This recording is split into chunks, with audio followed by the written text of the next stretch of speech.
you can't assume that anybody else is going to take care of your family except for you. And this notion that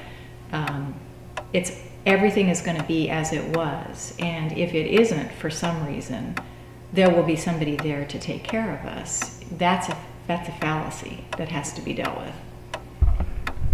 All right, my name is Tona McGuire, and I'm a clinical psychologist, actually with a specialty in pediatric psychology. So I work with children and families who are dealing with illnesses often.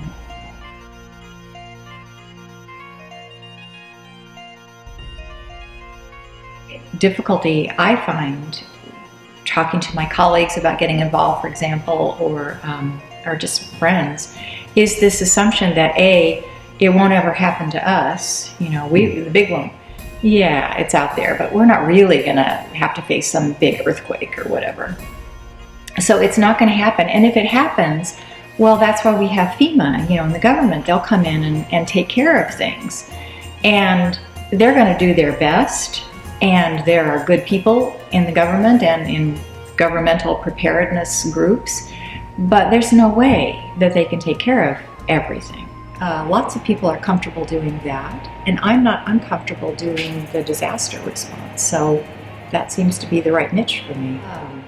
Well, I originally volunteered in Carnation because we had just moved here from Woodinville, and I've always been a disaster preparer since I was a kid, I think. And so growing up in Southern California, we always had earthquake supplies and sort of plans around that. So that was kind of my bent.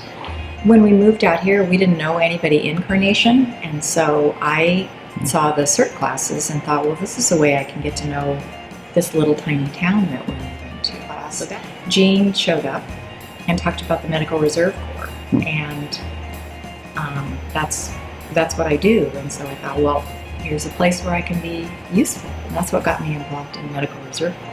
Including my own colleagues ask me all the time, well, why would you want to be working with sick and dying children in a hospital?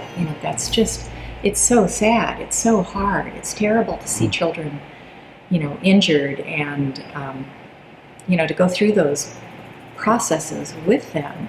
And I think it's because I could, and I can't fix everything, but I can fix some things. No, I'd say in terms of preparing, I remember the Cuban Missile Crisis, and I remember our family stocking supplies during that period of time when I was a little girl. But, I think our family always just did that. Maybe that's, it's like when you're a fish, you don't think about the water around you, but we always did that stuff with our neighbors too. It's in my best interest if my community is prepared, and if I know the other people in my community and we can support each other, so that if I know my neighbor has a tool that I need because there's a tree that's fallen on my house, I can go to him and we can help each other out. I might have some skill or something that I can offer him as well. So California, remember the big windstorm where we lost everything, cell phone and everything? And she said her friend got a hold of her and said, can you just check out my house? Because they were out of the area. And so she put on her C.E.R.T vest and her hard hat, and she was looking at the house. It's up the road a little bit. And she said this guy came out, one of the neighbors came out and said, so when's the county going to come and take care of all these trees that have fallen down? And she said, do you have a chainsaw? Because that's what's going to happen. Not rigid about things. You had to be flexible about everything that we did. We had to be flexible. You couldn't do it the way we do it in this country. And so you learn, I think, to think outside the box a little bit, and not that all the safeguards and procedures that we have here are bad. They're good when you have the luxury of having them.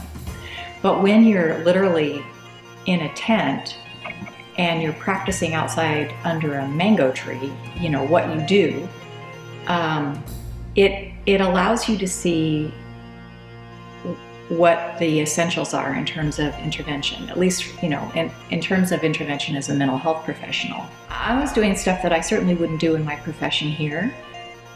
But you do it there because I'm not going to sit aside and say, what I'm really trained at is a clinical psychologist, and therefore I don't treat ringworm.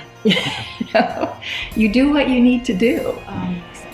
It all comes back to being adaptable to whatever situation you're faced with. And I think that's probably the biggest skill that you develop when you have to do things that you're not used to doing. I tell them it's really, it's interesting to learn about all that stuff. It's interesting. The C.E.R.T class was fascinating. Learning how to do things that I'd never done before, like, cribbing or fire suppression. So it's an interesting intellectual exercise. It's a way of getting connected to your community so that if and when bad things happen, you have resources for your family and you can be a resource to somebody. I think the hardest thing is to watch something terrible happening and think, I don't have any way to help. I don't know what to do. And so this is a way you can get in there. You can get into the system and help people.